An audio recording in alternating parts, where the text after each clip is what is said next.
Hello, Guardians. Welcome back to Tower Casuals, the Destiny podcast. We are live here on twitch.tv/Tower Casuals. I'm your host, Corey Deerigan. Alongside me, as always, is the lightsaber-wielding, sandwich-munching, vault-dwelling, Jotun-Toten, sandwich casual himself, Josh Finney. God, I love it. I love how I have so many names.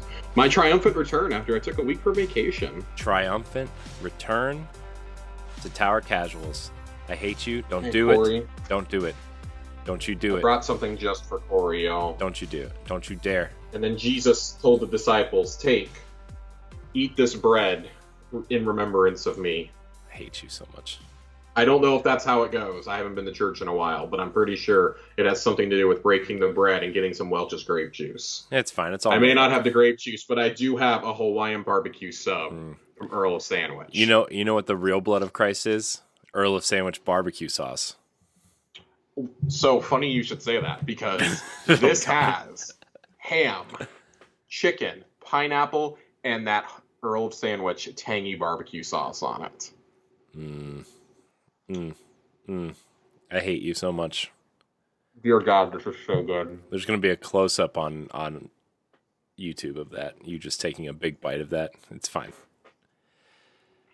Man, I'm so jealous. This is my third Hawaiian barbecue sub in the last week. So I'm very jealous and upset, actually. Very upset. I ate really good on vacation, Corey.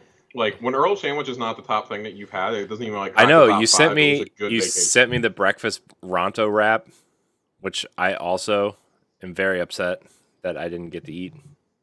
The blue milk, sent the blue milk. Mm-hmm. Very upset, Josh. I have to tell you, I had a few drinks in the cantina. Yeah. How'd that go? They were a bit stronger than the fizzy tauntaun that I had the last time I went. I got the jet juice, and I got something that had half and half in it. Oh boy. Yeah, so you know how like you get meat sweats? Try having dairy sweats in fucking Florida when it's raining outside. Honestly, that sounds terrible. It's absolutely terrible. It was a great drink, but I could start telling the second we walked out of the bar, oh God, I have made a horrible, horrible mistake. What have I done? It was it's called the Skyhopper. The T16 Skyhopper. It had like, God, I don't know. I'm going to have to look up what this is because it's going to bother me. But all in all, I drank my way around Epcot. I ate a lot of food at the Food and Wine Festival. We had, like, probably the best cake I've ever had in my life on the first night because there was nowhere open to get food when Ray and his wife got in. Mm-hmm. Everything is, like, closed at 10 o'clock, so this bakery was open till, like, 11, though. So we went and got coffee and cake, and, dude, the cookies had so many chocolate chips on them, you could not see the cookie. That's amazing. Was it that place in downtown? We went to Gideon's. Yeah. Dude, that, I swear to God, I got diabetes just from looking at the counter. I mean, it was that bad. Yeah, it was incredible, dude. I spent 3 days eating a piece of cake. While you were there, I watched some Disney food blog because I'm a DFB guide aficionado, right? Love that channel. They were showing those cookies. I'm like, I bet Josh is eating this right now. Dude, we got that on the first night, and then we got pizza, Uber Eats to the hotel. Because nothing else was open. Right. And there was, like, no room service we could get or anything. It was actually a shockingly good pizza. Ray just ordered the first thing he saw. We got, like, that. We got chicken wing. We got buffalo wings. And then we ordered mozzarella sticks, okay? There was no cheese in our mozzarella sticks. There was enough cheese to, like, hold the breadcrumbs together to give you the impression you got cheese sticks. Where was this at? There was a thin layer of cheese. I don't know. It was some place that was right off property. Oh, where you... Disney. Okay, yeah. Ugh. God, how do you... So... Here is the drink that I got, okay? I need the public to understand why I had dairy sweats, okay? As gross as that sounds, I'm going to keep saying it. It's called the T16 Skyhopper. It had vodka, all right? So we're all on board here. Vodka. Melon liqueur. Kiwi. And half and half. Now, believe it or not, this was a delicious contraption, but I needed it to be about half the size, and I needed it to be like 40 degrees outside to really enjoy. This is like an alcoholic Starbucks drink, I feel. That one, it was good, but it was definitely not something I would order again. It's the first drink I've had there that I would never order again. The other one I had was the Jet Juice, which had Maker's Mark, Chile liqueur, acai, white grape juice, and lemon juice in it. And it was like a glorified shot, basically, because that sumbitch was strong. There was way more, and I was okay with this part. There was way more bourbon than anything else in there. Yeah. Well, that sounds but like I mean, I encourage everybody, go look at the menu for Oga's Cantina at some point. Just, these fucking drinks do not look like they're going to be good. They look good. They don't sound good on paper, though. Like, a lot of these sound like just outright disgusting on I mean, paper. to be fair, a lot of things don't sound good when you describe them, like some of the menu stuff at Disney anyway. But when I describe it as giving me dairy sweats. Yeah, dairy sweats. You are. God, dude, I still don't think anything beats the tingling foam of the Fizzy Tom Tom, though. Yeah. Even the girls getting non-alcoholic drinks, like, those were even, like, really cool. Yeah. Ray's wife got the Carbon Freeze, which is lemon lime Powerade, strawberry, blueberry, and green apple, like, boba pearls. And it looked like it was bubbling the entire time. That's cool. It was really cool. Like, it was actually bubbling the whole time. That's cool. It sounds like one of those drinks you get. It sounds like one of those drinks you get in Pandora over at Animal Kingdom. It was basically that, yeah. There was that, and then they had an alcoholic version, the Bespin Fizz, which is a Bacardi rum, a yuzu puree, pomegranate juice, white cranberry, and what they call a cloud swirl, which I'm pretty sure is just like dry ice in the bottom of it to make it bubble. It was really cool, though. Like, that, I urge everyone, if you ever get the chance, get a reservation, go there. It will change your life. I'm so glad that we went there and spent 45 minutes with a waiter that looked like a Dollar General Matt Damon. Well, okay, so when his mask was up, his eyes and his nose made him look like John Mulaney, and then he took off the mask, and we were like... Because I was like, have you ever been told you look like John Mulaney? He's like, I don't know who the hell that is. What? And then he took his mask off, and he looked like a discount Matt Damon. He looked like Matt Damon if he had, like... grown a really patchy beard and had made some questionable life decisions involving meth at some point. Meth Damon. No, we can't call him Meth Damon. That's Jesse Plemons in Breaking Bad. We can't do that. Wait, come on. That's a good one, though. Come on. It was good. It was good. But, great trip. Much needed. I cried when I made my lightsaber. You got the one with the little bone, the bone handle, right? At the bottom? I did. I got the one with the Rancor tooth for my pommel. Yeah. That's the sole reason why I chose that particular lightsaber model is so I could get the Rancor tooth, and for like no other reason. I could have easily just bought the tooth to put on as my pommel, but nope, I went for the whole thing. I liked the whole leather and bone structure of it. It's really cool though.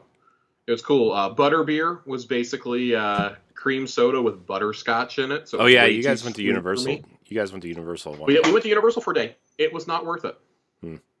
Yeah. I was rather upset. I'm not a roller coaster guy, so that like automatically killed like 3/4 of the rides. Yeah. And it literally was a monsoon at like 12:30 in the afternoon, so we were all like, "Well, fuck this. I guess we're leaving." Yeah. It was pretty rough. That sucks. But we got more rain on this trip than I've ever gotten going to Florida in my life. Oh, really? When we go, like, it rains like all the time when we go for some reason. I mean, so on our first day, like on Thursday morning, it's like 10 o'clock in the morning, and it was pouring rain, and it rained all day that day. So I was really glad that we started with the Jungle Cruise. It's a good one. Before it started raining. It's a good one. I am a big fan of the Jungle Cruise, Josh. Are you a big fan of the morning Dole Whip, Corey? Yeah. Who's not? That was akin to a spiritual experience, I think. Let me tell you, right before the pandemic, my dad and I went together, just as like a guy's trip. I witnessed him eat 3 Dole Whips in one day. He's a champ. I aspire to be able to contain that much sugar in my body. Let me tell you, my dad. I had like 3/4 of one and was like, I'm done. My dad's like 5'9" and like 175 pounds, maybe. And I've never seen somebody who could eat so much, like all the time. It's awesome. As I watch you eating my soul in that sandwich, it's fine.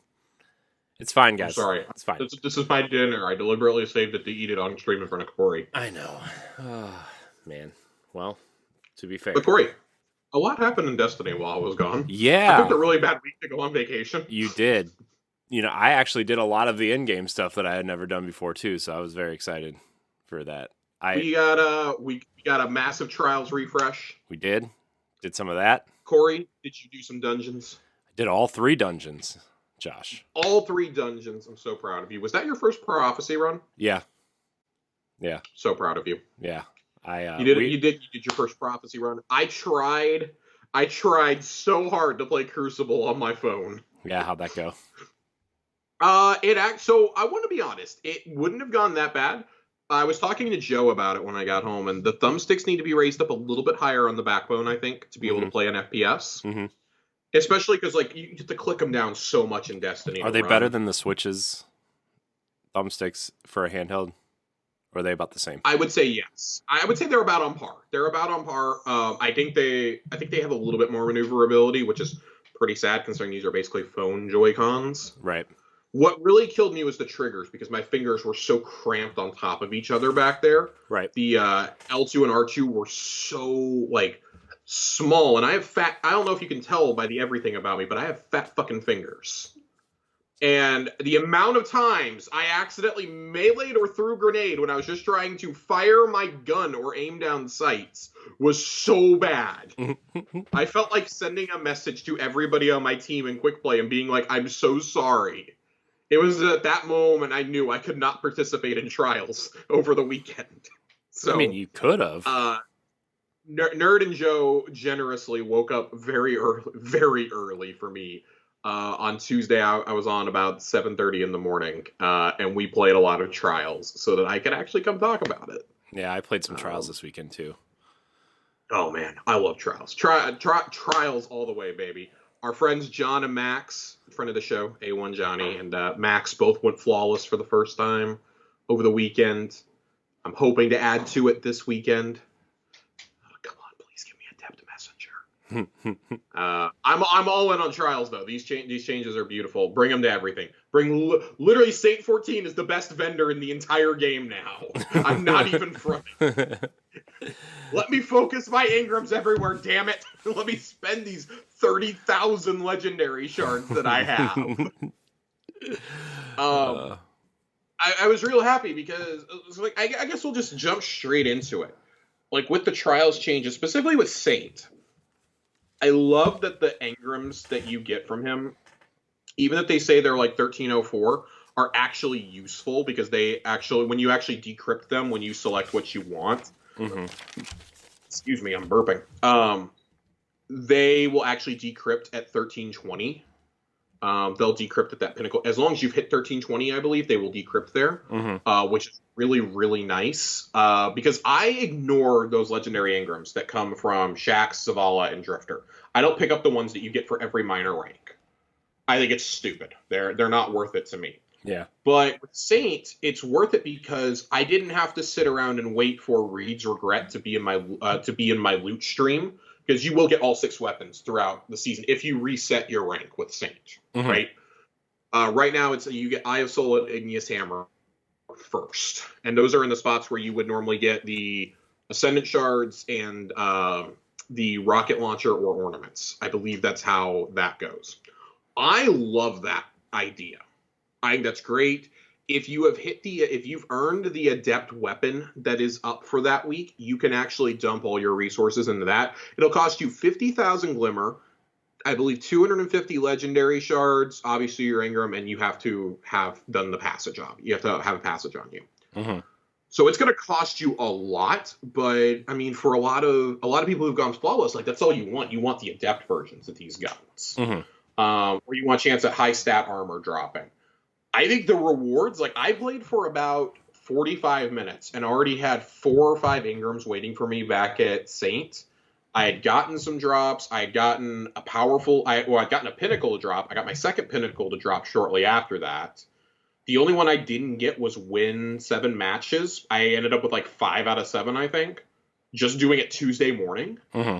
So and that's 7 matches throughout the whole weekend. You don't have to do it all at once or all in one weekend. Like, there are incentives now to not reset your card. This is what we've been begging for forever. It is it's confirmed now as of today's TWAP. It is the most played Trials weekend ever across either game. Mm-hmm. And that's including any Trials. Trials of the Nine, Trials of Osiris, the new Trials of Osiris. This is the most played version of it by a large margin, too. Right. Well, I mean, like, when you add matchmaking and, like, you eliminate kind of, like, that fear of, like, if I don't win, I'm not going to get anything, right? Like, people are more willing to jump in, right? But the card still has the flawless counter on it. So, like, the hardcore can still go in and try to do flawless and get to the lighthouse or whatever. And it's benefiting everybody, I feel like.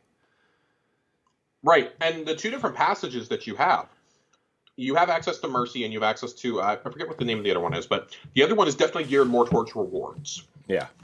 It's like, I will probably play on that passage this coming week because I want more rewards. Yeah. I got 4 or 5 Reed's Regrets and an awesome Eye of Soul out of this weekend. I got Reed's. I finally got a gun to roll with Headstone on it. I've only been trying for 3 weeks. Finally got it, and of course it's the linear fusion rifle. Not exactly what I wanted Headstone on, but that gun is awesome. I got it with triple tap firing line. So when firing line gets fixed, I'm looking forward to being able to use that gun a lot more. But it hasn't left my inventory. I've been using it a lot.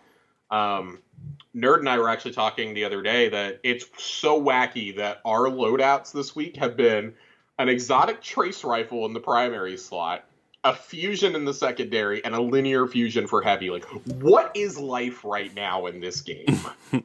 This is, like, the greatest meta that we've ever seen.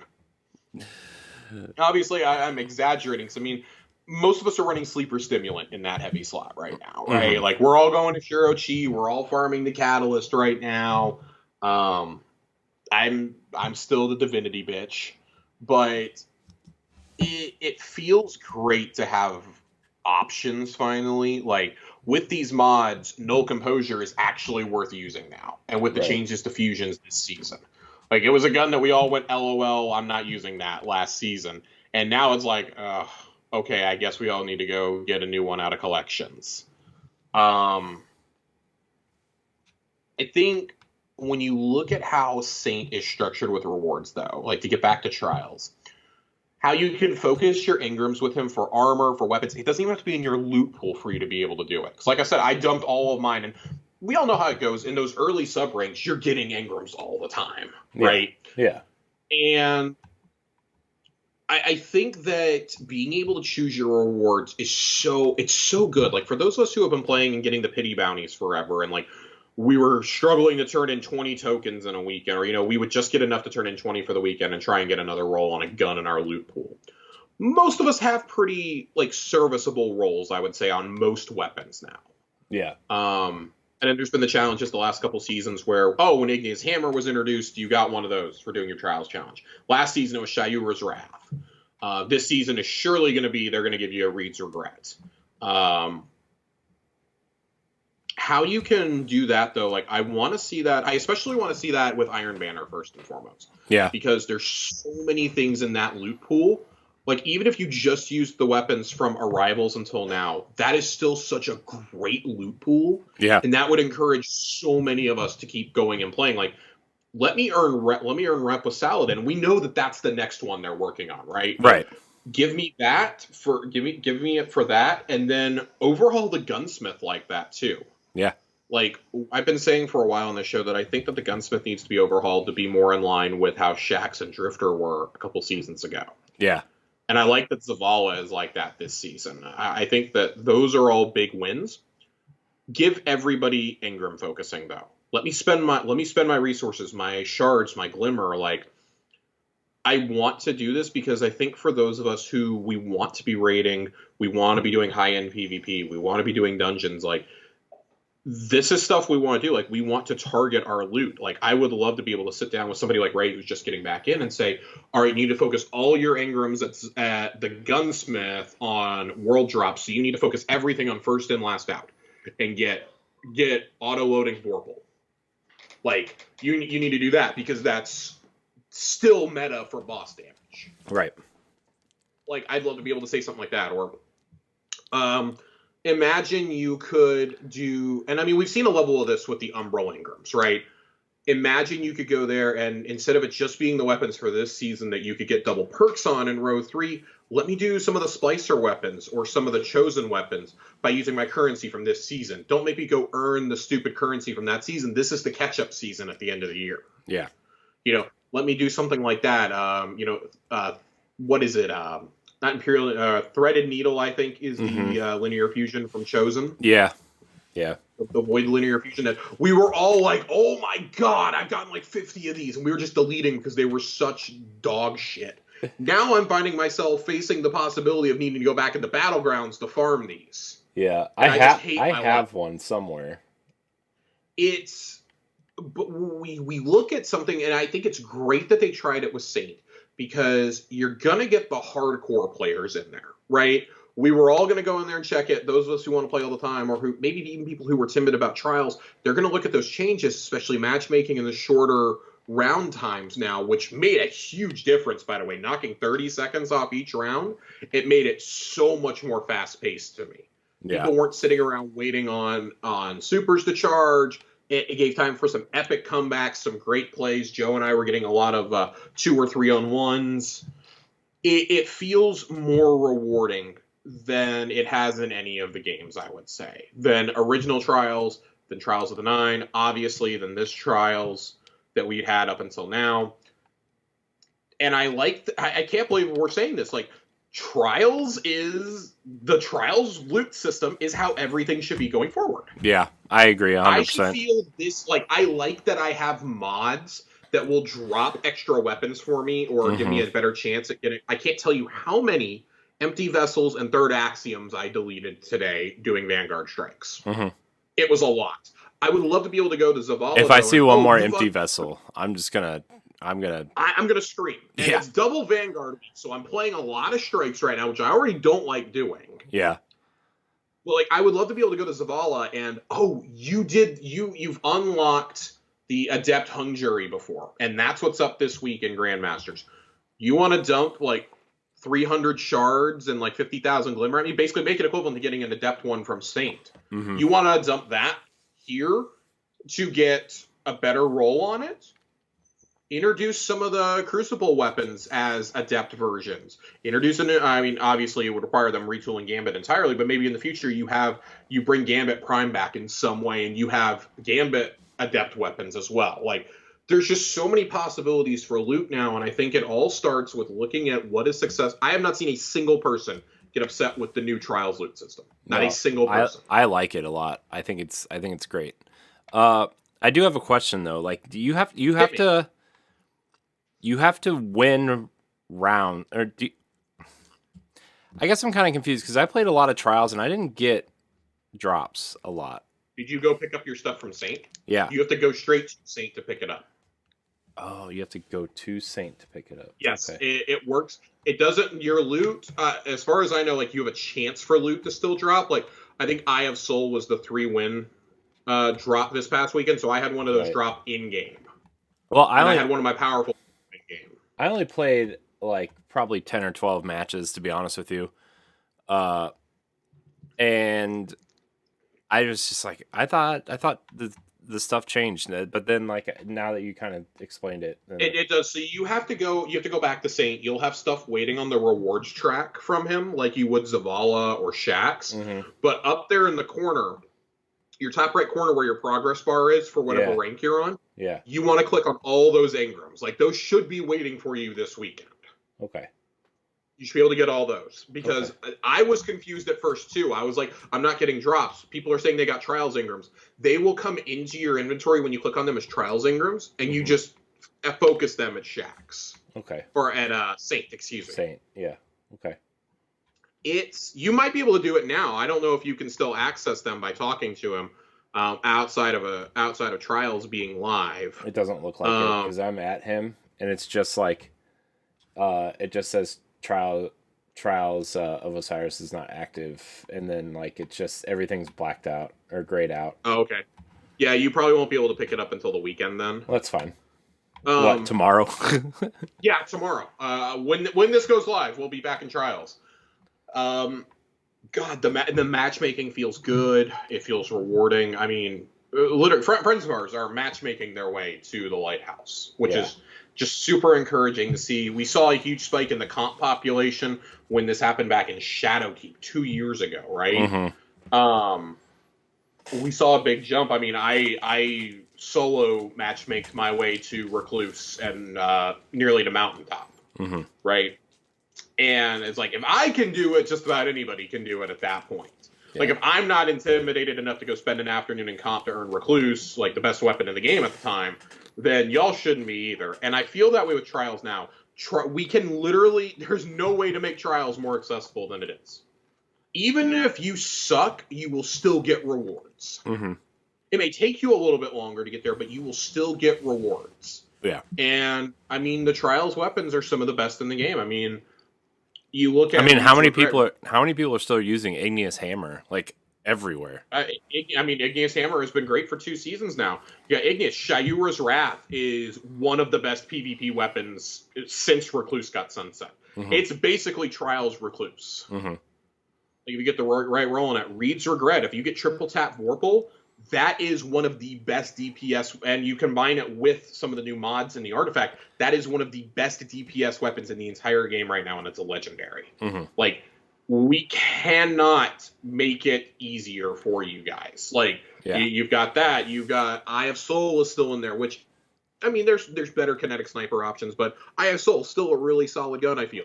I'm hoping that now with the focusing system, they'll put Astral Horizon back in, they'll put Summoner back in, like, put some of these weapons that you kind of put on the back burner, Scholar, like, even, bring those back in. Let me finish out my loot pool. Bring the old Trials armor from last year back in. Like, if I want to drop 500 shards in a Trials Ingram to get that as an ornament, let me do it. I'm missing 2 pieces, and I'm still really upset about it. Question. But, yes. Reed's Regret. That's just available now, right? In the loot pool, right? It's just available. Okay. You do not have to unlock anything for it to be in your loot pool now. Okay. You can literally take a Trials Ingram to Saint, say, if you have 4 Ingrams, you can get 4 Reed's Regrets in a row. That's what I did. All right. I was just curious how that, because like the only thing you have to actually have unlocked is the Adept version of a gun. Right. Okay. If you want the Adept one, you had to have earned it already. Right. Which is how it should be. Right. No, I agree. Want the same thing for Nightfall weapons. No, I agree with you 100% on that. Yeah. I was just curious if like, because like I knew Reed's Regret was like a big deal last weekend, and I'm a Trials noob, guys. I'm trying to figure all this out. So I mean, and that's what it's about, right? Like it's all about learning it. It's about, experimenting, and like it's about getting people like you in that don't normally play Trials, getting you to engage with the game mode. Like, if even you are coming out, somebody who does not play a lot of PvP, especially competitive PvP, and is saying, I like the changes to Trials, we have done the job correctly, I feel. Like, the feedback was given, but no meme, it took us a while to get there, but they were listening. And we got there. It took us a few seasons. They warned us it was going to be a few seasons. This just makes me hope that they're seeing the feedback here. They're already implementing changes for tomorrow. There will be another fix that goes live tomorrow morning. Or when you're listening to this, the change should be live Friday morning. That I hope they fast track Iron Banner changes now. Yeah. I really need them to do that. I need them to overhaul the vendors. I'm not saying the vendors need to be overhauled for Witch Queen. Maybe do that the season after. Like, having incremental changes every season is good. I know you have a lot on your plate, but maybe the PvP team can look at this, or the Trials team can go, okay, Trials is in a really good place right now. Let's keep monitoring. Let's shift over and help with Iron Banner real fast. Let's get this implemented for Saladin. Because I don't know about you, but I'd love to spend the 3,000 goddamn tokens I have on something. Rather than spending them and getting like 6 cloaks in a row, let me spend them and get a God Rolled multi-match. Let me get, I will literally dump them all into the sidearm. I swear to God, I will dump everything into that sidearm. Yeah. I want it with Headstone. I run Stasis more than anything, even in PvP and PvE. Right. Please, give me I have like 3,000 kills with this sidearm in 2 weeks. Please, for the love of God, give me one with Headstone. I have the Headstone one. I have the roll with Headstone. God, fuck you. It was let's see, hold on. I'll tell you what the roll is. The other perk isn't great. I have Rangefinder and Headstone. I mean, I like Rangefinder on sidearms personally. I use sidearms a lot. I also got the Vulpecula with Headstone on it and Tunnel Vision. If I used hand cannons, I'd be all over it. I am slowly getting there. Maybe by the time Witch Queen comes out, I'll be a convert. But with Trials Notes, we actually have a question today. We have a question from our old friend Willow. Willow, I'd love to hear any Trials. Hello, Willow. Yes, I'd like to hear any Trials feedback from y'all and the upcoming changes to Trials addressed in the TWAB today. You are in luck because we're going to go straight to the TWAB right now. The TWAB. Right now. And this is literally all that is in the TWAB this week. Is pretty much, they talk about Ager Scepter a little bit. There's a roadmap. We're going to come back to the roadmap. We're going to circle back. But Trials of Osiris. So the stats that we had, 750,000 players played Trials. 120,000 of those were first-time ever players. Corey, I believe this is your first time in D2 Trials. Yes. Or at least in this incarnation of Trials. I played Trials of the Nine when it first came out, for 2 weekends, and I was like, I'm out. So this is the first. Another 470,000. This was their first time they had played in a while. They hadn't played recently. I take that to mean it's been a couple of months. Yeah. So out of that, almost 600,000 are people who don't regularly engage with Trials. This is the healthiest the playlist has ever been. Crossplay is alive and well. 237,000 went flawless, with 105,000 going flawless for the first time. An average of 30% of the active player base played Trials each day this weekend, topping at 32% on Saturday. No day prior had ever gone above 21%. 2.8 million hours of Trials were played, eclipsing the highest prior single week by a whopping 600,000 hours. Insane. Absolutely insane.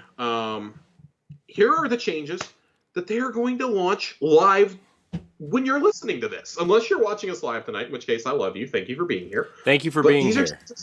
These are changes that are going live on Friday the 17th.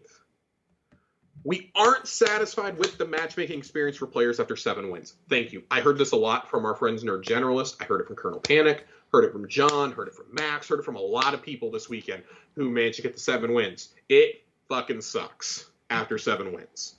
Because you get golf balls, you get prisms, things like that for winning at that rate, but it's so hard to do it. You're usually getting stomped 5-0 by Gilded Flawless teams, right? There is a flawless matchmaking pool that will go live Friday afternoon, which basically means if you've gone flawless in a weekend, that's it. You're done. You're now in that pool, which I've already seen some early feedback. There's already some people upset about this, and I don't blame them. This makes it a lot harder to do flawless carries. This makes it harder for us to shepherd people to the lighthouse. And I agree with that. I do think that that's going to present a unique challenge. But I think for the vast, overwhelming majority of us, this is going to be an extremely welcome change. Because, let me tell you, nothing is worse than being on your second or third, trying to get your second or third win, and you get stomped by somebody who's already gone flawless that week, and they've got the glowing armor and everything. There is no worse feeling in this game than that. It can be discouraging even with the new loadouts. Like I wasn't as upset as I used to be in the past seeing that, but after you've been having that for 18 months, it's still discouraging to see it, even knowing that there's no new loot, new reward systems, etc. I'm glad they're addressing this right off the bat.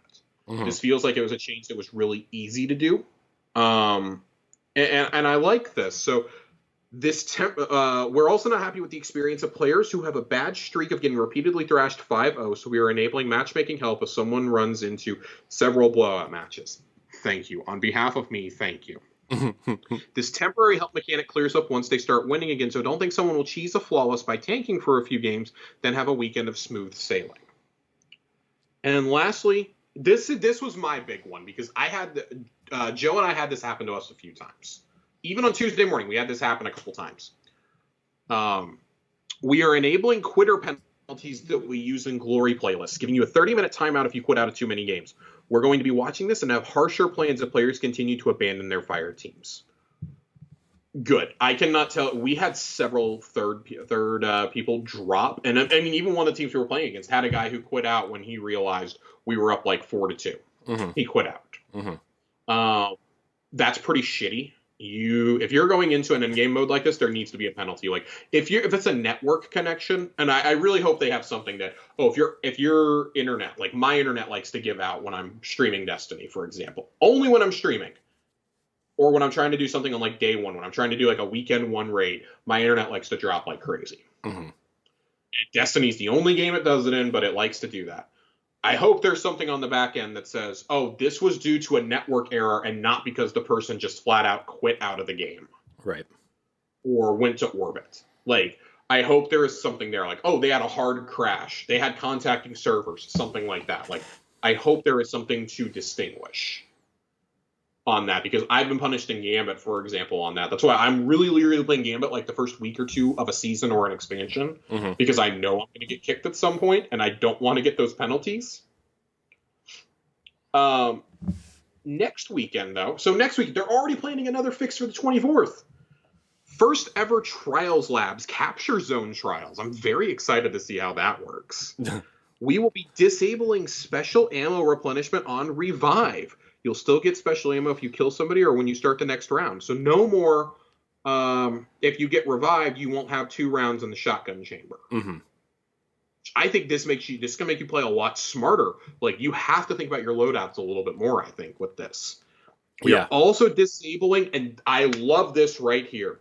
We are disabling the matchmaking counter on the Trials lobby, so you won't be able to tell how many players have joined, but will still be told when they join. We've also fixed an issue preventing you. We will also fix an issue preventing you from being able to masterwork weapons from Saint 14's rank rewards.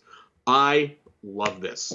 The concern with matchmaking was, oh, well, if you're a 3-stack and you see, like people loading in, it was like, oh, I'm just going to jump straight in there. Or if you were a solo and you saw like all of a sudden 3 people joined, it was like, oh shit, I got to back out. Yeah. I don't want to fight a 3-stack. Or 3-stacks looking for players that aren't playing together. Right.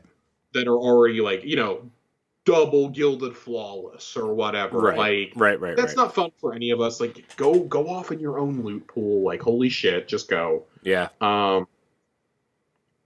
I like all of it. These are all good changes. Great changes. I do wonder how much we're going to have to walk back we're going to put you into a separate pool once you've hit flawless for the weekend. I do wonder if that's going to have to be walked back at some point. Yeah. Because I do think that that's a good point being made, but I think that's such a small percentage of the player base that I don't know if that's really going to affect Bungie too much. Yeah. I think right now they're going to be like, all right, like they've always told us, like, let's see how these changes feel after a couple weeks, and then we can revisit it if we need to. Like, we have 6 months here to work on this before the Witch Queen comes out. Like, that's why they're doing Trials Labs. We're bringing Crucible Labs back for Trials. That's why we're working on things here. I hope that we eventually see that with Iron Banner. Mm-hmm.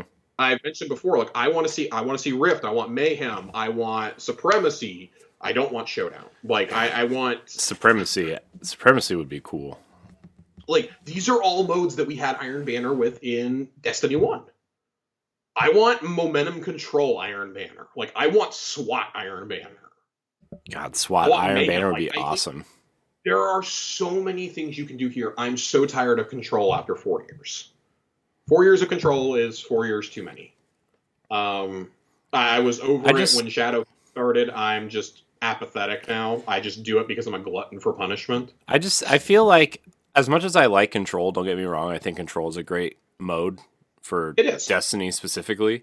But, like, I feel like if you're one of your top tier competitive modes, if you're really serious about making Iron Banner a competitive mode, a real competitive mode, not just saying it's a competitive mode, which is what it feels like sometimes, like, Right. you got to do a different game mode. You got to make it feel more competitive, right? Like you just have like, control doesn't feel competitive, you know? It just doesn't. I'm sorry. At least to me, like it just doesn't feel like a competitive mode for PvP, you know? So, I don't know. That's just me. Am I wrong here? I don't know. No, I mean, I really like Iron Banner control. I think the whole locking out on zones, I think that's great. I love it. I wish it did it in regular control occasionally, but I understand you need something better or more unique in Iron Banner. And I don't know how you update those other modes to work in Iron Banner either, right? But I think there's a lot of opportunity there, like just to experiment with something. Like if it doesn't land, okay, have control waiting in the wings. You can just enable it for the rest of the season. And you can go back to the drawing board with it. But I think Iron Banner needs a lot of love. It got some great stuff in the form of its freelance playlist. And I mean, we were all saying after that, like, hey, it works here. Go. That's easily the best experience in Iron Banner if you don't have a stack to run with. Give us that in trials, and they're doing it now. And I. I'm in the player pool now that is saying, all right, that's it. Give me matchmaking for everything now. Let's do it. Give me matchmaking for just about everything, because if we can succeed and get people flawless in the lighthouse, matchmaking with random people, if we can get them through the glory playlist, if we can get them into Iron Banner having a good time, there's no reason we can't have it for Master Nightfalls, for Grandmasters. I would say for Grandmasters and for dungeons. I still think raids may be the one tricky one, Yeah, I but still the think others I see no reason why you can't do it. I mean, I feel like it's harder for raids just because like it does require so much communicate. Like it requires so much communication. I mean, dungeons Mm-hmm. requires communication, but usually it's the same mechanic through the entire dungeon, right? Because I mean, Mm-hmm. I like I said at the top of the show, I did prophecy for the first time the last couple of weeks, and I ran it like 3 or 4 times, and it's great.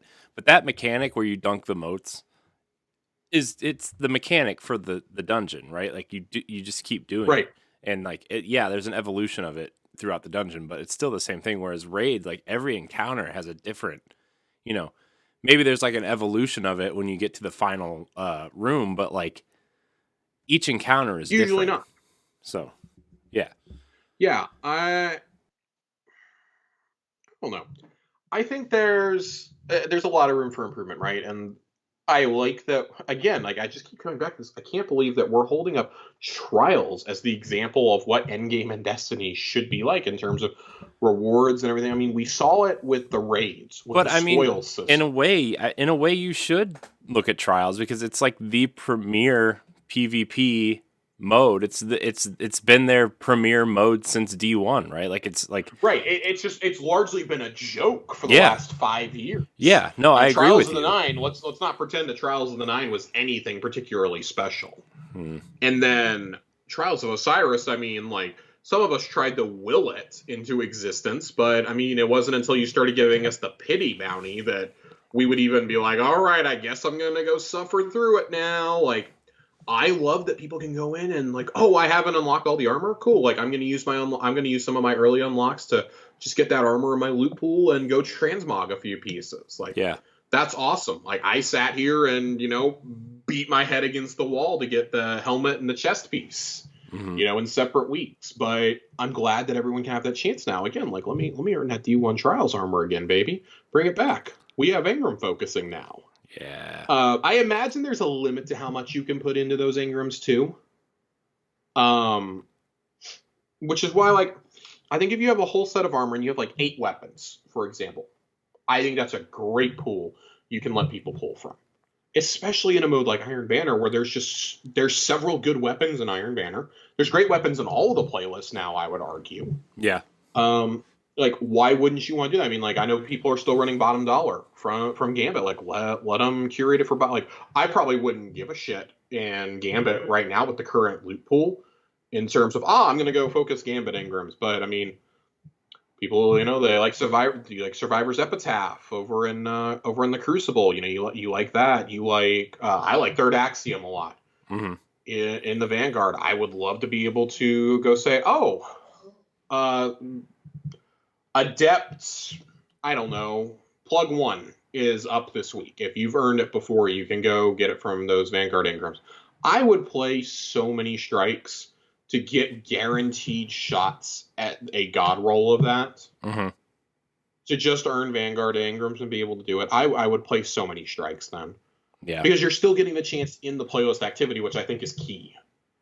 And, like, they didn't take that away in Trials either. Like, there's still rewards for 3, 5, 7, and Flawless.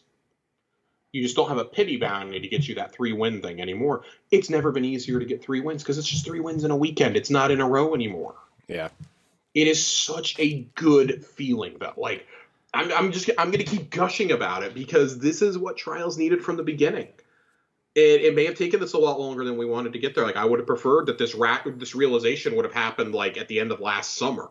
Yeah. And we could have had this implemented maybe by spring. Like, the time that we were finding out that these changes were coming back in February with the state of the game is honestly probably when these should have been getting enacted. Let's be totally frank. Yeah. But this is continuing on a path of updating this game in a way that a lot of us have been calling for a very long time. We finally have PvE where we want it. Like, the story is consistently great. The rewards are great. We've got new weapons every season and every playlist activity. And Nightfalls, like, that's how you're bringing back D1 weapons now. The Iron Banner loot pool is getting better and better. I would say, you know, Crucible weapons are dropping good. Gambit weapons are dropping good. We finally have fixed Trials, like raids. God, I love the raid chest at the end where it rewards people who want to raid all the time, who want to go get those spoils every week. It rewards you for doing multiple runs on one character. Yeah. Like, it's great. Like, it's great for me. Like, I don't feel the need to run it on another character now unless we're all trying to go for certain triumphs for a seal or something. Because now I can stock... Or Vex, yeah. I mean, it feels really good not to worry about Vex or Eyes anymore. To be able to go in and help get people through, but, like, as a Sherpa, I'm still getting spoils. I'm still getting those rewards. And I can go buy whatever I want if I'm chasing a specific role. Like, it's become a joke in our raid group, but I still don't have, after 22 clears, still have never gotten commemoration to drop from Tanix at the end of Deepstone. Still do not have the LMG. Still don't have it. I got Eyes before I got the legendary LMG from the final encounter. Yeah. Well, you know. I still don't have the Cloak or Praedyth's Revenge from Vault. I've cleared that about 15 times now. Like, yeah. I would love to get those. Once I get a good Praedyth's, I'm probably done with Vault. And that's not even like a meme. Like, the time lost versions, like, I like that they're there. They don't really do anything for me, though. You know? What do what do the time lost versions actually do? Are they like they're raid basically they're adept? the adept version. Okay. Yeah, they're adept versions. It's just their name for them. Yeah. And, like, I like that. I think that's cool. There's certain mods that can I don't believe mods drop from Master Vogue. I believe they still only drop from the Flawless chest or from GM Nightfalls. I look at this and I go, man, I think loot rewards are overall in such a good place right now. There are obviously some changes that need to be made with the Umbral model, particularly the Tier 3 focusing this season. It was bugged. I was really happy about that. I know Paul Tassi was really happy about it. And then they fixed it. There was no need to fix it. What the hell else am I going to spend all this currency on? Right. I have every upgrade except for the last 2 things on the fucking compass, and that's because those are time gated. Right. Like, come on, man. Let me enjoy some of these double perk weapons. Give me double perks in columns 3 and 4 instead of just in 4. Like, give me those extra perks, man. If I want to blow 600 fractaline on each one, let me do it. I don't understand it. Like, the currency is so readily available. Please let me spend it on something. I'm begging you. I spent like 2,400 this afternoon, and I had it back like within an hour and a half. Yeah. So I did so many strikes, but I don't know. Like, I guess just to kind of like, I know we keep getting off track, but to wrap up Trials thoughts, like, it's in a great place. I look forward to getting to spend the whole weekend with it this coming weekend. I plan on playing a lot of it Friday, Saturday, Sunday, and Monday. For once, playing on Monday or Tuesday did not just result in there only being flawless sweats on. Yeah. It was actually kind of nice playing in the morning on Tuesday. That being said, I'll probably be trying to get most of mine in on Friday afternoon. That seems to still be the most chill time. Friday afternoon or like Sunday afternoons when people are watching football seem to be like kind of the two good times right now. Mm-hmm.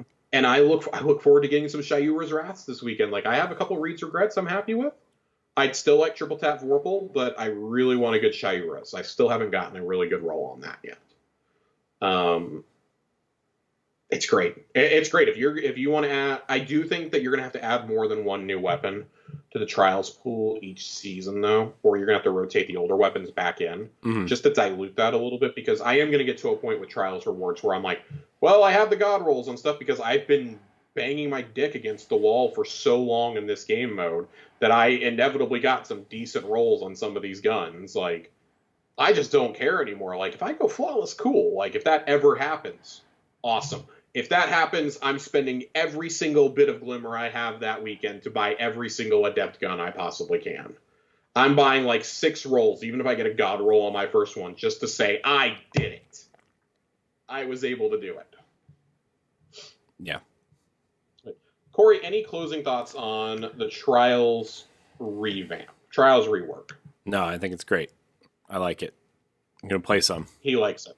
That's right. You heard it, people. You heard it here first. He likes it. It's good. Quote that. Box quote. Box quote right there. It works. That's the Todd Howard quote, isn't it? It just works. Yeah, I think so. Isn't that the meme? Yeah, it is. There's really nothing else in the TWAB this week. We've got some hotfix stuff, which we're gonna run over very quickly. There's a couple highlights there that I want to talk about. There's a couple stats given at the bottom. There's 2 lifetime stats and there's 2 year-long stats. Total Guardians that have played Destiny, 187 million. And 9.8 billion hours played in-game. Wow. That is wild. That's wild. In 7 years, that's what we've gotten. Mm-hmm. That's absolutely... That blows my mind. It's a lot of hours. That is a lot of hours. And then in the last year, 2 million Atheon defeats in the Vault of Glass and 3.5 million Taniks eliminations in Deepstone Crypt. I think that's just... Because, Deepstone's been out so much longer than Vault by about 7 months. Mm-hmm. 6.5, 7 months, somewhere in there. Vault's only been out since end of May. Like, that's kind of wild. I think that shows that, like, if you make a raid free to play, it's going to inevitably get more interaction than if you have to own an expansion or have it on Game Pass. Mm-hmm. But I still like the idea of, like, you have to keep something behind the paywall, right? Yeah.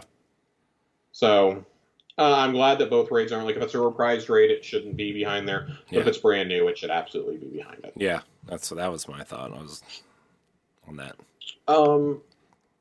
Let's see, hotfix. Hotfix.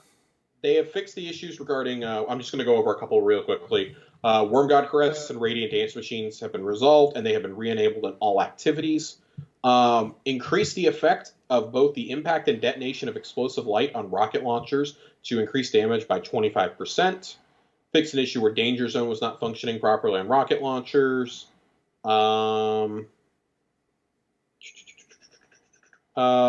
There is a preemptive fix, apparently, because we kind of know what the catalyst for Ager Scepter does starting when you can unlock it next week, which is if you have a full super, you can actually drain your super to get extra firepower on the Scepter. Fixed an issue with Ager Scepter where a player's super wouldn't drain while in empowered mode. Wow. Fixed an issue where a Gilding Triumph could be completed before the base title seal was claimed.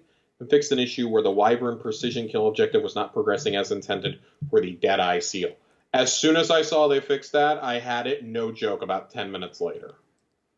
I had so many precision kills on Wyverns over the last couple of weeks, and I was trying to figure out why it wouldn't work. I had completely missed that seal was bugged, and I was just going nuts. So that's kind of cool. The Strike Streak is fixed finally. Where strike streaks were not rewarded after completing a strike if the player joined a strike in progress or if the player was pulled forward. Players should once again not be able to reset their reputation if they have not picked up all rank reward items. A quality of life improvement for rank resetting is coming later this season. Kind of interested to see what that means. I think that means like maybe you don't have to pick everything up to reset. I know like I run out of room for golf balls and for enhancement prisms. So kind of interested to see what they do on that one. And then there's a few specific changes to a few strikes that were holding people up.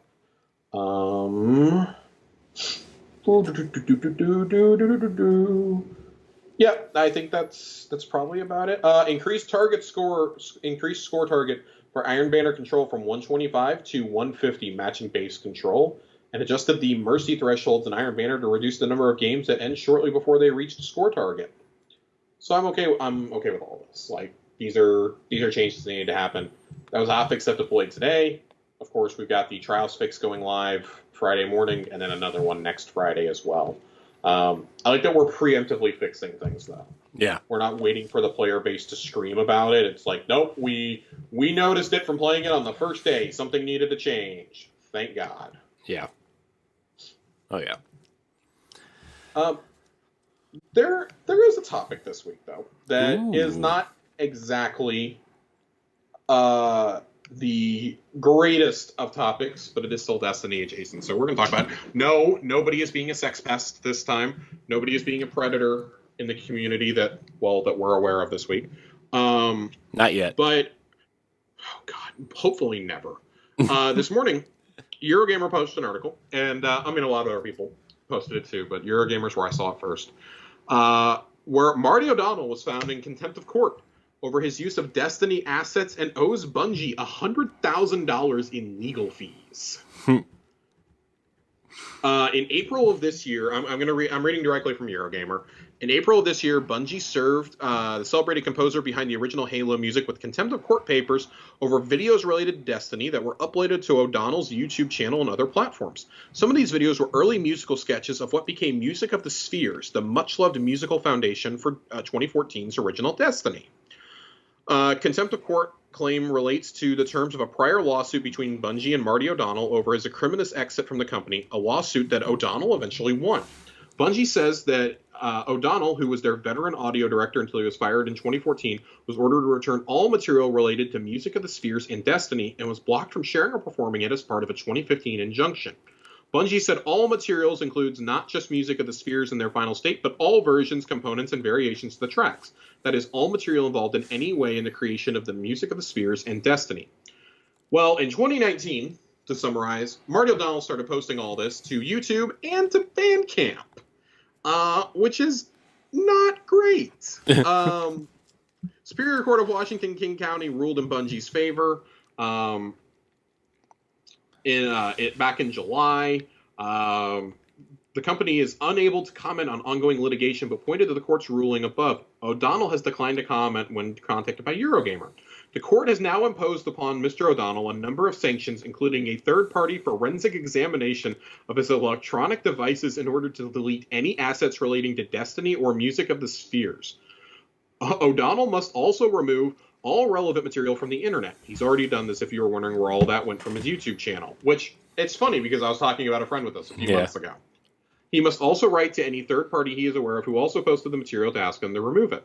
He's also ordered to post a message, the wording of which the parties agreed to, on his Twitter, YouTube, Bandcamp, and SoundCloud sites / channels, stating he did not have legal authority to provide material related to Music of the Spheres or Destiny, and asking anyone who previously downloaded any such assets to delete them and refrain from sharing and will destroy any copies of them. And God, there is just so much here. He will refrain from making any direct or indirect public comment regarding these posts, including responses to those inquiring regarding basis for such posts, and will let the message speak for itself. So far, he has not done this.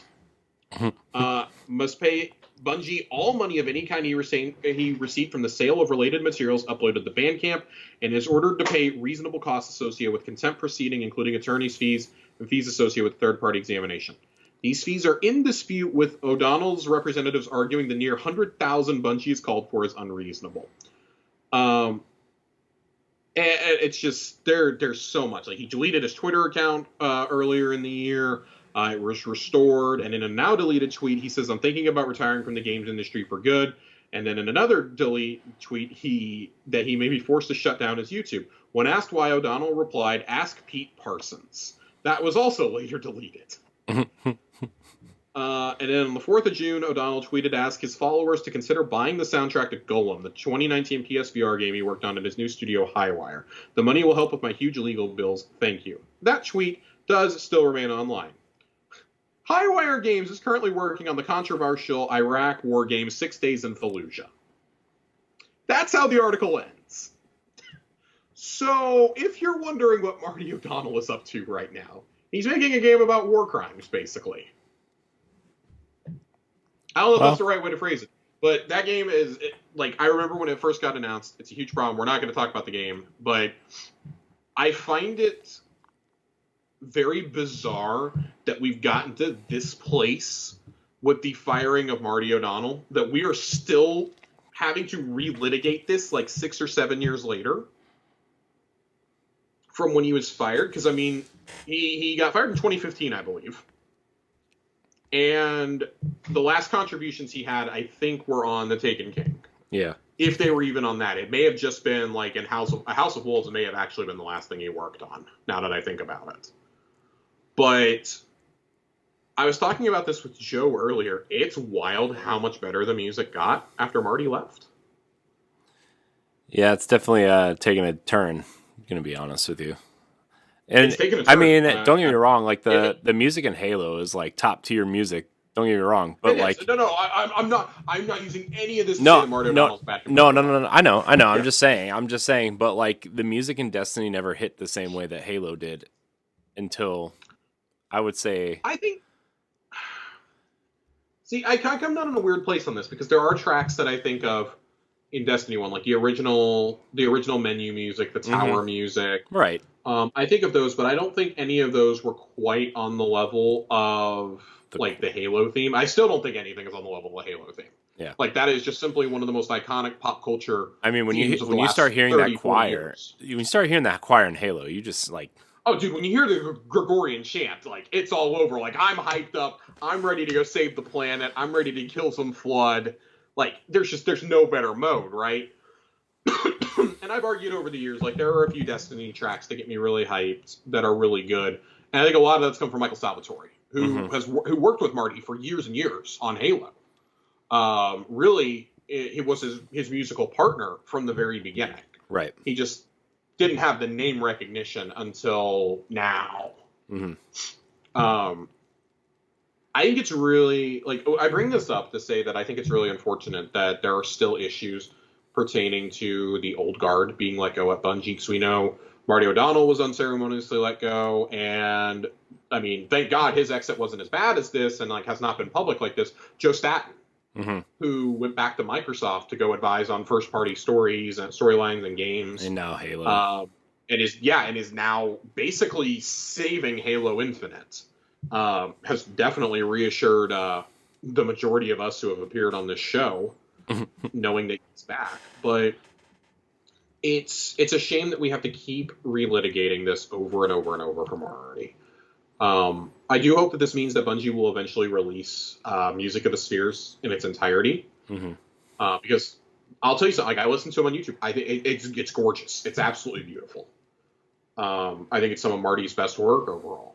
And it's very clear to see where the inspiration for Destiny came from. I really, really, really would like an official release of this. If you're going to block the man from releasing it, Bungie, I'm pleading with you, please do the right thing and release it. Yeah. Because, man, there are... I think there's a line. When this was something that was created, for you, it's not... Music isn't like a storyline. You can toss a storyline out. We know that, Joe Staten's entire storyline was basically scrapped, and now bits and pieces of it have definitely been brought back over the last couple of years. Right. Including the whole Crow storyline, which is hilarious to me. Yeah. It only took us 6 or 7 years to circle back to the original storyline. Yeah, but how long did that take to... What? So... I think breaking free from Activision was really, oh, yeah. the beginning. No, yeah, no, I get that. I'm just saying, like, the whole Crow storyline, was it always supposed to be, like, Aldrin turning into the Crow? Was it always supposed to be that? No. Yeah, I Aldrin didn't did think not, so. from my knowledge, Aldrin did not exist in the original draft of the game. Crow was supposed to basically be Cade. Yeah. They only made Cade comedic for the Taken King because they were like, well, we have Nathan Fillion, we might as well use him. Right. Yeah. Okay. Because I knew the Crow existed. I knew he was supposed to be like a major player, but I didn't know if like the story we're getting now was somehow shoehorned into that original draft, right, where Aldrin died and became the Crow or whatever. No, that was something that was definitely brought up afterwards, but I mean, we know that Brendan O'Neill had recorded dialogue as the Crow and everything. Mm-hmm. And he voices Crow now, Crow and Aldrin. Right. But he had recorded dialogue way back when for the Crow. I mean, we heard him speak in the original trailer, in the 2013 trailer, for God's sake. Right.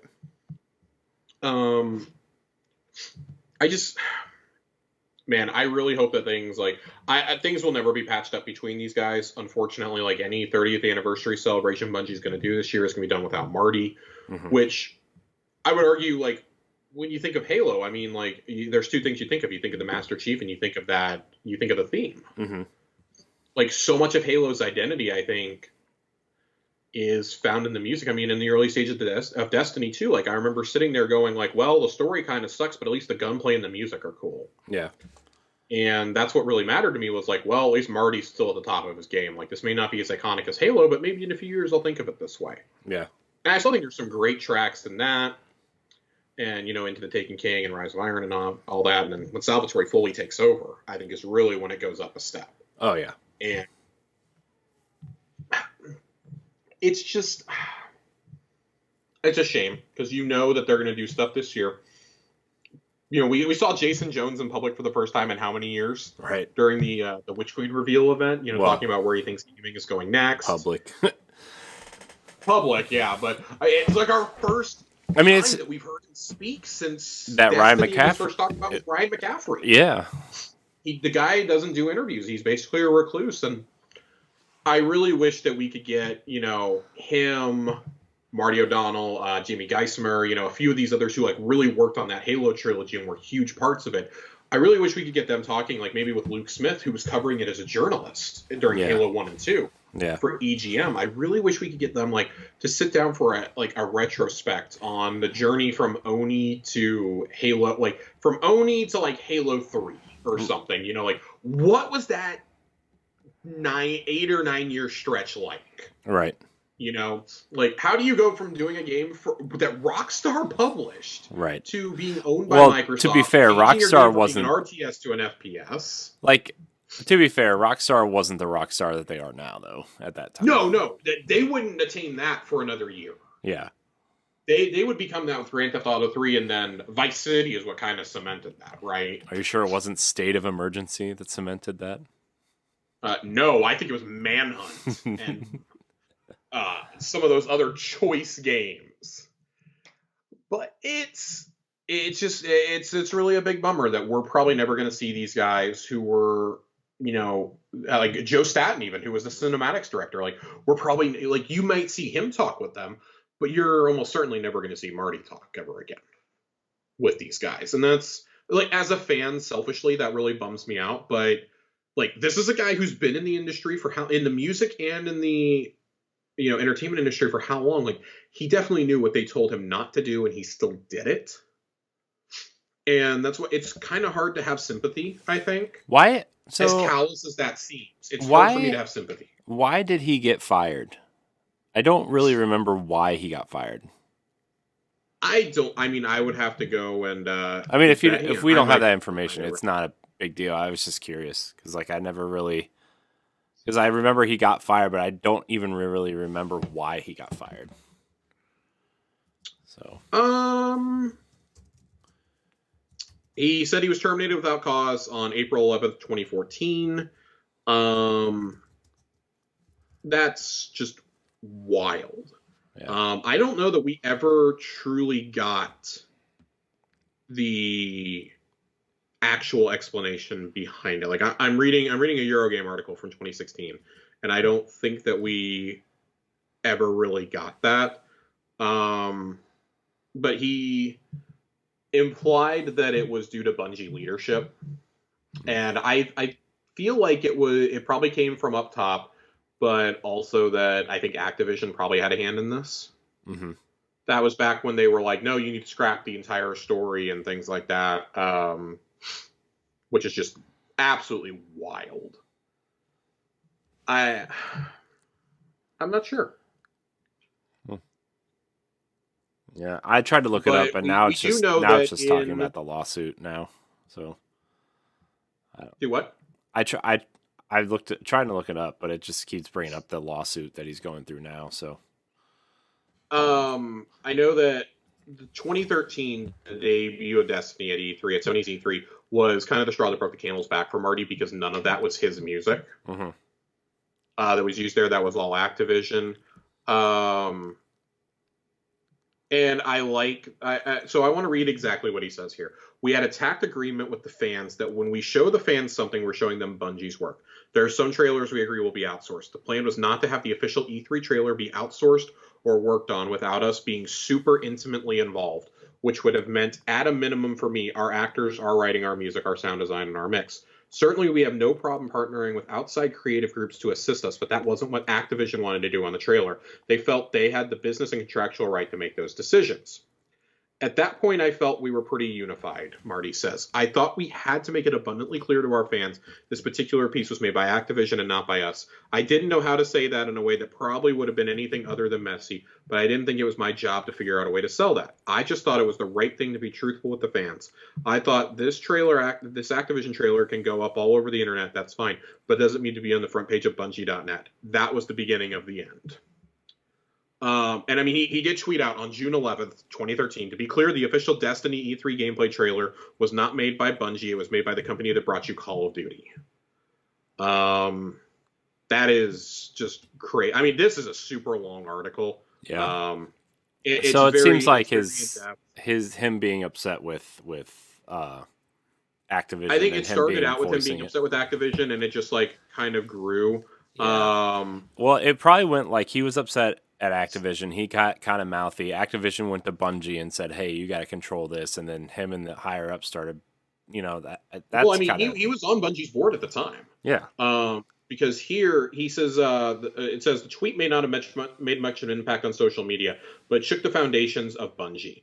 Court documents reveal Bungie's top brass were worried O'Donnell had hurt the Bungie team, hurt the game, drove a negative online discussion, and violated Harold Ryan's, then president of Bungie's, instructions. Activision advised Bungie O'Donnell's conduct may constitute a breach of the party's contract.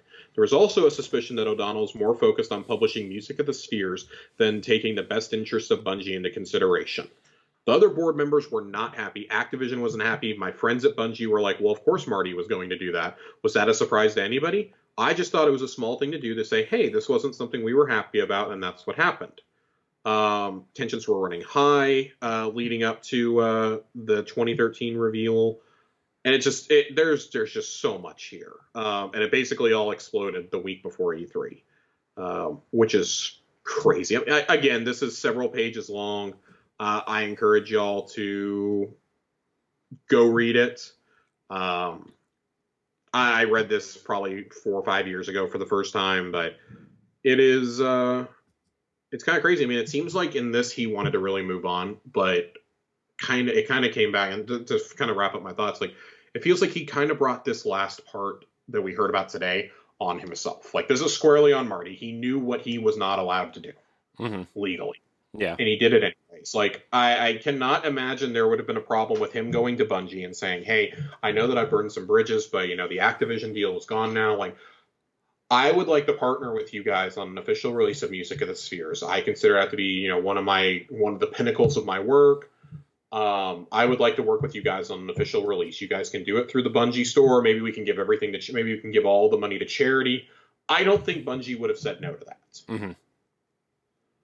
I think it's the way he went about doing it that ultimately has driven the problem. And I hate saying that about a guy that I do greatly admire Marty O'Donnell's work. Mm-hmm. Not just in music, but like in sound. Like I think he has helped create definitively the backbone of what Destiny would become in terms of audio and sound.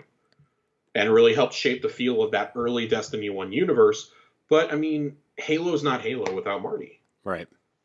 And I don't think without his contributions, we would necessarily say that Destiny's audio is what it is now, without him laying that foundation, at least. And obviously, with Michael Salvatore being there to carry on his legacy and carry on what his partner used to do. Right. So, I don't know. It's so weird. It's so messy. I mean, we had the whole fucking Paul McCartney song. God. The music video on the moon. Hope for the Future. It's the weirdest thing I've ever seen. I swear to God. It's the weirdest thing for a video game I've ever seen. Remember the music video on the moon? We were more worried about that than we were about the storyline of D1. Let that sink in. I mean, yeah. It sounds like a move to sell a game instead of actually working on the game.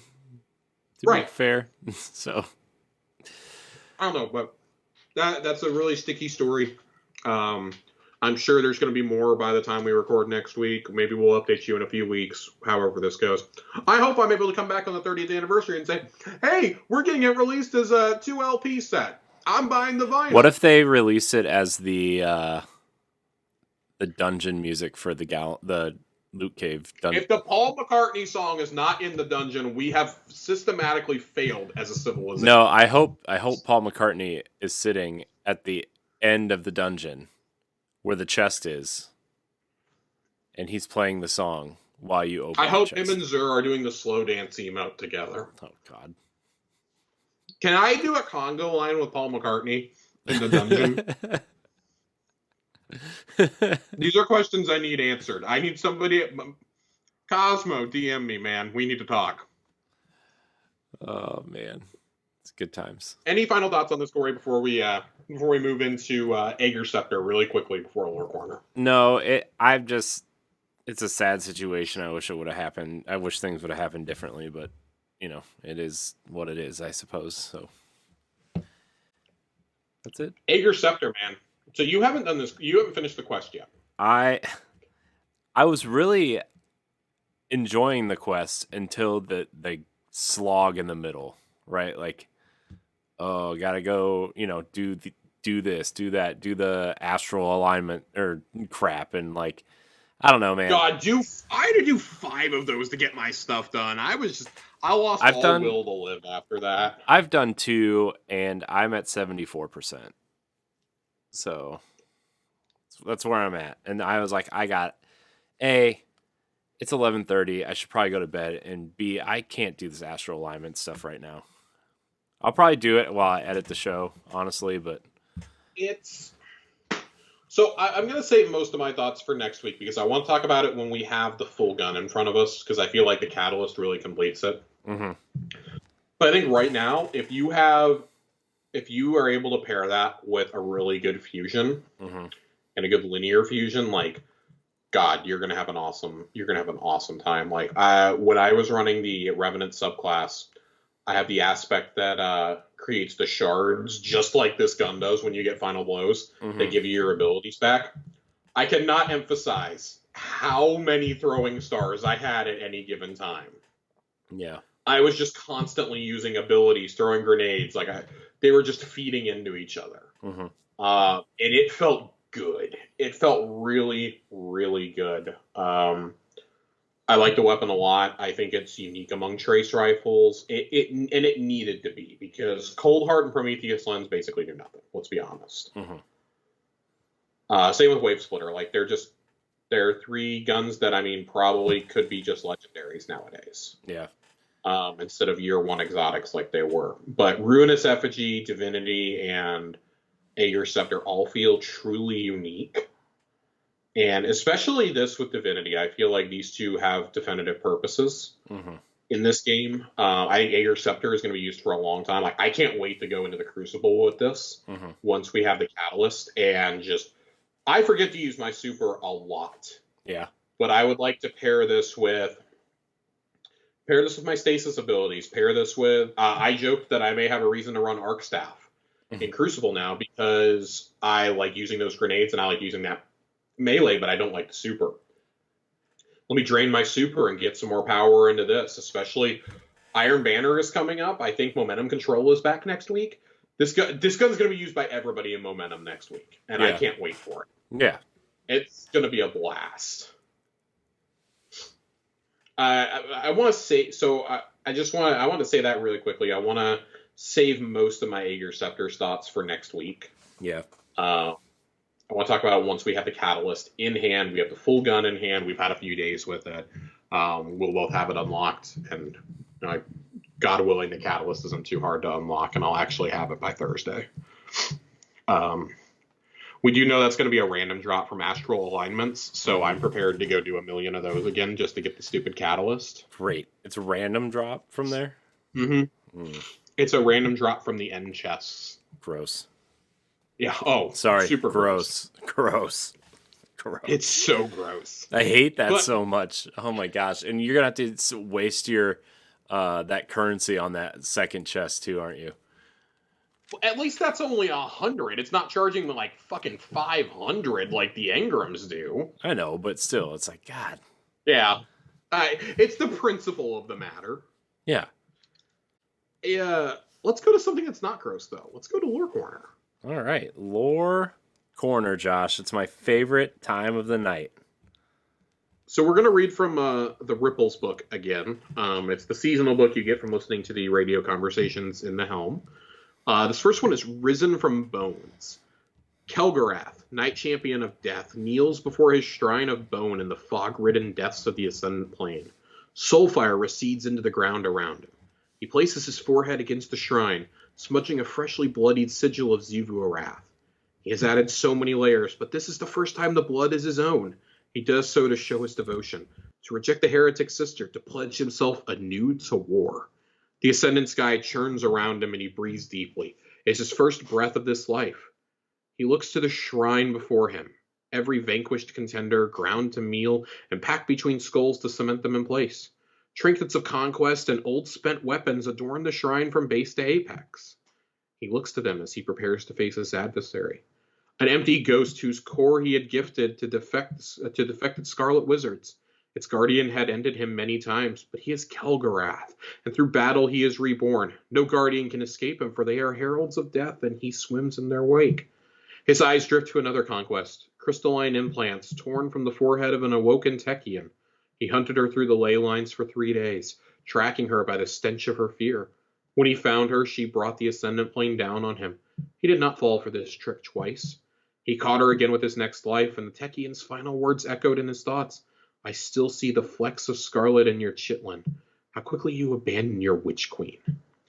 Kelgarath recalls the night he renounced Savathun, the night he had scoured the scarlet from his flesh on the serration beds deep within the Hellmouth, the night Osiris slaughtered all Crota's kin. Savathun was weak to allow their deaths. To cede ground to the celibate, to guardians, Xivu Arath avenged them. Xivu Arath took Osiris's light, and Kelgarath guzzled from it with vows of vengeance. He would prove his allegiance by stamping out any trace of the heretic sister. Herdru, his adversary, was a knight who still claimed fealty to Savathun. Herdru would be an instrument of example. Through battle, Kelgarath would confirm his new god. Through blood, he would erase the name Savathun and don that of Xivu Arath. He stands, bows, grips the cleaver and shield he will carry until he falls again. Herdru, he whispers to the bones. Tonight he will purify himself in death. I feel like this guy is a boss that we're going to have to fight probably in the legendary version of the Shattered Realm activity. Yeah. Or he'll be somebody we fight towards the end of the season. Because why else would you get your own lore page? Or, I mean, does he have a role to play down the line? We know that Bungie likes to lay breadcrumbs out ahead of time. Mm-hmm. Is this a guy that we're going to deal with in the Witch Queen? Maybe as a strike boss. Or maybe like a dungeon, maybe surrounding him or something. Yeah, a dungeon boss maybe. Like, I mean, Xivu Arath we know is serving the true master behind the Black Fleet. I mean, maybe this is a strike boss. Maybe in the raid where you take down Xivu Arath, this is one of the mini bosses you have to go through. You know, I imagine him being like one of those knights in the Haunted Forest. Yeah. Oh, man.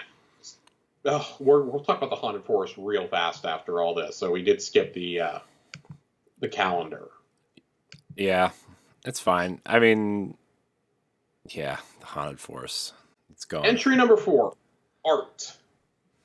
Petravenge hangs her head and examines the hilt of her sheathed knife. Transmat particles still swirl in the air around her like tiny flecks of dust as she steps forward back through the helm gate to answer her queen's summons. Marasov's voice washes over the chamber's stone and crystal. He belongs here, Petra. This place draws his old self out. She pauses, knowing Petra will be silent while allowing her to deepen the words. You saw it too. He should have never been allowed to leave. I wish I hadn't, Petra says with a heavy sigh. How am I to proceed? Mara stands on the terrace above her. Give him only morsels of who he could be, nothing substantial. He is a canvas on which work has already begun. I mean, only to guide that work to a familiar conclusion. Such things cannot be rushed. Petra shifts her stance anxiously. You're sure? Are you questioning me, Petra? Never, my queen, but I do worry that he is vulnerable to Savathun's influence, Petra offers. She's clearly taken an interest in him for some time now, and he clearly reciprocates that interest. Your words hold no falsehood. You and I will mitigate this danger. If Crow and Uldren are to meet, it must be a subtle progression. Marasov leans over the terrace railing. I believe my brother's recovery is possible, Petra. Will you help me? Without a moment of hesitation, Petra responds, I will do anything you ask, my queen. But doubts sprout in her mind. If he does become problematic, Petra trails off, searching for the right words. You needn't worry, Mara soothes. If Savathun moves to exploit him, I will put an end to it myself. This is kind of ominous for what it means for Crow. We've seen some speculation in the last couple of weeks that people think, is Crow possibly on the chopping block already? I personally don't think so after how much they've invested this year into Crow. Yeah. I do think he's pretty clearly going to find out who he was. Right. It's just a matter of who's going to tell him. Well, he confronted Petra in last week's story mission, where they held the knives to each other, where he says, every other guardian is absolved of their past. Why am I treated differently? Mm-hmm. And he wonders that, and it's a fair question to ask. I mean, Cade was absolved of his. Zavala presumably had one. I mean, Shax was a warlord and has been forgiven, right? I mean, we don't know what our guardian's past is, but presumably, we've moved on from that. He has a point. Why should his past as Uldren be used against him? We've already seen, how guardians would kill him repeatedly. I mean, it's what we talked about a couple months ago when we were talking about how is he going to be revealed. It's so right. He's the one guardian that is in recent memory, right? Like, we knew who he was beforehand. Nobody else really knows or had any interactions really before, right? They'd only heard the stories. Right, but Uldren has been around. Right. And then died and then came back as Crow within the realm of us playing Destiny, right? So, like, he's really the only one with a past that everybody knows about except for him. So, it's like this sticky situation, really. Yeah, I'm really curious to see how they deal with this over the coming weeks and months, because, God, you know at this point Savathun's gonna tell him. Yeah. He's been trying to talk to her since she got put into the stone. And we just know at some point he's going to go and talk to her. And it's probably going to go really badly. Like, she's wanted this to go badly from the beginning. Mm-hmm. There was a reason why, as Osiris, she had us guide Crow to the city. Mm-hmm. And, I think expected Zavala to turn on him. Instead, Zavala picked him up in an exact opposite manner that he executed Cade. Mm-hmm. When the portal was opened with the Vex, I think she was kind of hoping, like, maybe Crow will get blamed for this, and he didn't. We managed to shut the portal, and Saint didn't turn on Mithrax, and things like that. Like, she's underestimated the Guardians at every turn. And that's going to ultimately be... Savathun is a lot like Oryx in that regard. Like, it's going to be her undoing. Mm-hmm. So it's just a matter of how long until that happens, and who is going to be collateral damage. Mm-hmm. There is no doubt in my mind that if it comes down to Crow is going to be killed by Savathun, that Mara will throw herself in between them. Yeah. That Mara would sacrifice herself for Uldren, knowing that he can live... I mean, first off, she's awoken, and they're awoken so they can live eternally to begin with, but that he could lead their people if need be. Mm-hmm. He is still the Prince of the Reef, even if he's reborn. Right. As Crow, like, he's a hunter. She's very upset, in this week's dialogue, she's very upset that Crow is one of us now. There's a difference between us being the Guardian, because she trusts us, and her brother being reborn as one. And it's almost that, because she says, had certain of our events transpired the way they were meant to, I would have wielded Uldren Sov Lightbearer. So it begs the question, did Mara try to intercept Crow before Spider found him? Right.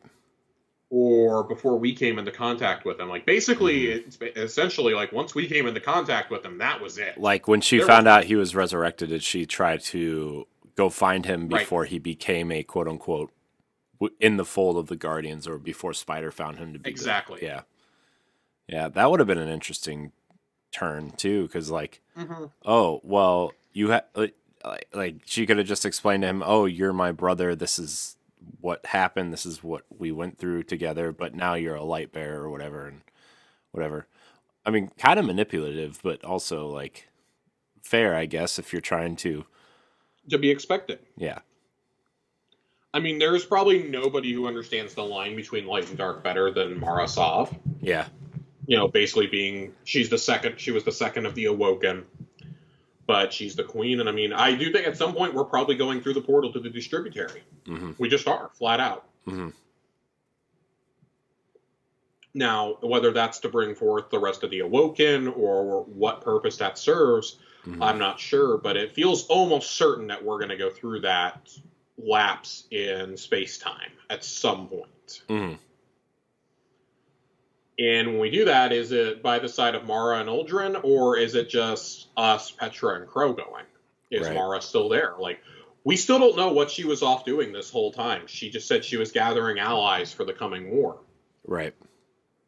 What does that mean? And I still dwell on when we visited her in the court once, and she says, "Now go, my next guest does not take kindly to those that are born of the light." Or those who wield the light. Like, who was it? Was it Keitel that she secretly met with? Was it Savathun? Like, who is it? Who did she meet with at that point? And I think that's an intriguing question that we have to think about. Right. That I feel like will be revealed at some point this season. Yeah. Yeah. Man. Dude, Go ahead. I was going to say, every time we talk about Lore Corner, it's like, I just want to know. I just want to know things, Yeah, and I love that there's just so much. There's so much to speculate about, but we know we're going to get so much more story jammed down our throats. Like, we're about halfway through the seasonal story. Well, the initial seasonal story right now. And I still wonder, what does a 6-month story look like for the narrative? Because, I mean, we know we're going to get story for the first, 7 or 8 weeks. What does it look like beyond that? Like, surely you're not just going to leave the story hang for 5 months. I mean, you think there'll be 5 months, there's got to be some sort of like almost epilogue-ish style thing, right? I would imagine that'll probably come like 3 or 4 weeks before the Witch Queen launches to give everybody enough time to do it. Kind of like how they brought Nokris in finally to that activity. I feel like maybe we will fight this night, or like fight both of the nights in the Ascendant plane and kill them for good. Right. And that'll be how Savathun escapes or something. I don't know. Like, something's got to happen there. Like, we know what the end result is. It's how do we get there? And who has to die along the way? And also, do we go back to Destiny 1 Mars or not? I don't know. Any final thoughts before we roll out of here, Corey? No, I'm good. I'm just looking forward to using this new exotic. I'm looking forward to trials. I'm looking forward to doing some more in-game stuff this weekend. It's going to be a good time. Battlefield delay basically means I'm going to play the entire October. That's what we were going to do. We have a roadmap, kind of. And I say kind of because it's a really bad roadmap. It looks more akin to like a promo. Well, I get that's the whole point. A promo graphic for like an expansion, though. Not like these traditional roadmaps we've gotten used to. But You look at it, August to September, Season of the Lost begins, cross-play, astral alignment, exotic quest, revamp trials, blah, blah, blah. October through November, we get our first look at that dino armor. I swear to God, that raptor head is never coming off. Dude, it looks so cool. That thing looks awesome. Dude, it looks like 10 times better than it did in the drawing. It looks so good, and it already looked good in the drawing. Yeah. Festival of the Lost, masks, candy, and haunted sectors activity. The haunted forest is dead, people. It's gone. It's dead. Gone. Finally. Everybody, it's gone. Haunted forest, gone. Gone. Finally. Because I swear to God, if that was the event, I was taking all of October off after buying my dino armor. Grandmaster Nightfalls will be live in October. It looks like Astral Alignment and Shattered Realm will get legendary versions. And then December through February, you get another look at that Thorn armor, at Gallarhorn, the Bungie 30th anniversary event with the new dungeon, the exotic Gallarhorn quest, 6-player offensive activity, iconic weapons from Bungie's past, and much more, along with Moments of Triumph and the Dawning. That's the intriguing part, from Bungie's past, not Destiny's past. From Bungie's past. Well, so we know that we're getting weapons from Bungie's past. We're getting Thousand Yard Stare, and we're getting AS Luna for sure. Right. We're getting the shotgun from Marathon, and we're getting another weapon, I believe. I forget what the other weapon is. It's not from Marathon. It's from something else. I guarantee you we are getting the Halo 1 pistol. Yeah. It makes no sense for them. Like, if you're talking iconic weapons from Bungie's past, like, how do you not put the Halo 1 Magnum in this? I know. That is the one that makes the most sense. I'm waiting for it. All of Halo's weapons are like, most of them are super iconic, but like that Halo 1 pistol, when you're playing Hang 'em High with the pistols, 3 shots across the map, you're dead. You're dead. Oh, dude, boarding action with the pistol. Yeah. I would argue it. If I had to pick 3 Halo weapons to come over, it would be the Halo 1 pistol, it would be the plasma rifle, or the plasma pistol. Like, I'll take one of the 2 plasma weapons, and I'd have to say the Halo sniper. Those are the ones I would bring over. I would love to see the Needler, but I don't know how that would work. We already have it. It's called Telesto. Leave it alone. Oh God, the Needler's going to break the game. I bet. What if the Needler was just a? Go ahead. I was going to say, what if the Needler is just an ornament for the Telesto? I would love it. I would buy it so fast. I'm gonna buy every fucking ornament that's Halo related. I know. In this store, I'm gonna spend so much real money, or I'm gonna spend all the Bright Dust I've been hoarding, because as of this afternoon, Corey, I have cracked 90K. Hold on, I gotta write this down, Josh, because we're keeping a tracker on the Twitter account. I am at 90,050. Okay, I wrote it down. There will be an update on the Twitter account tomorrow morning at some point. We are seeing how long, because I will hit 100K this season. It is a matter of how long it will take. It will probably be in the early weeks of October when I finally do it. Because I have about 6,000 more to go in my season pass, and I have a lot of challenges that will get reward Bright Dust between now and then as well. The hope is by the time Festival of the Lost begins, I hit 100K, and then I just start buying everything in sight. Yep. Buying the Dino armor. And then when the 30th anniversary event hits, oh boy. Within reason, I will spend a lot of Bright Dust. Within reason. I don't want to drop below a certain amount. I still feel like silver is in your future, Josh. Oh, silver is absolutely in my future. I bought the conga line emote, okay? Silver is absolutely in my future. My God. Man. God, that was a good sandwich. Yeah. Well, thank you for literally milking it the entire episode, Josh. You're welcome. I hate you. What do you say we get out of here, Josh? Let's get out of here. I want to thank everybody for watching and or listening. If you want to watch us live on Thursday nights, twitch.tv/towercasuals, 8:30 p.m. Eastern time. I'm going to start doing that. Also, I'm going to I think I'm going to stream 2 times a week here anyway on this channel. Just Destiny stuff. Probably Tuesday nights for Reset, and then Friday or Saturday on the weekends at some point. I don't know. There'll be a schedule. Just pay attention, I guess. At some point. At Tower Casuals on Twitter. Pay attention. you can email the show, towercasuals@gmail.com. You can follow us. Josh, where can we follow you?